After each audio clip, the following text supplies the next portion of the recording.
When he reproduces the likeness of existing forms, it is not for the sake of imitating or mimicking them, but because his finer perceptive instinct enables him to discern in forms ready at hand in nature, certain pure ideas, and an indwelling presence,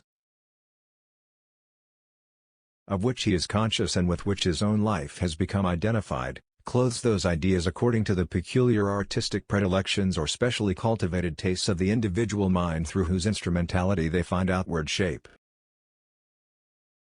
The author and creator of all expression within the provinces of both nature and art, when permitted to act spontaneously, produces similar results. Poet, seer, prophet, and artist realize something of the universal in their several spheres. It is not Henry Smith who writes verses, paints, or composes immortal works, but the infinite spirit acting through the personal agent. A painting in imitation of some old masterpiece, even though so cleverly executed that only a connoisseur can distinguish it from the original, possesses little intrinsic worth because it is simply a copy.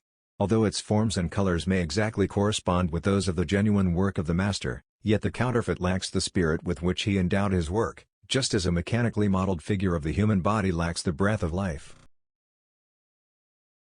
Genius infuses into a work the spirit that causes it to hold the same vital relation to the universal ideal as do living organisms to the soul of nature.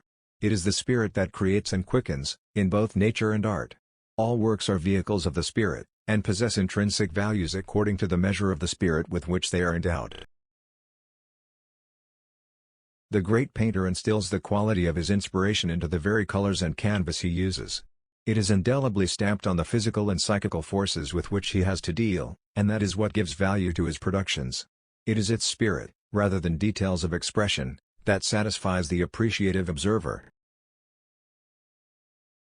Many immortal paintings are open to severe criticism, from a technical point of view, for faulty perspective or imperfect coloring. Even nature produces blemishes and monstrosities, but though the vehicle be deformed, it still serves, in a measure, to reveal the immanent spirit.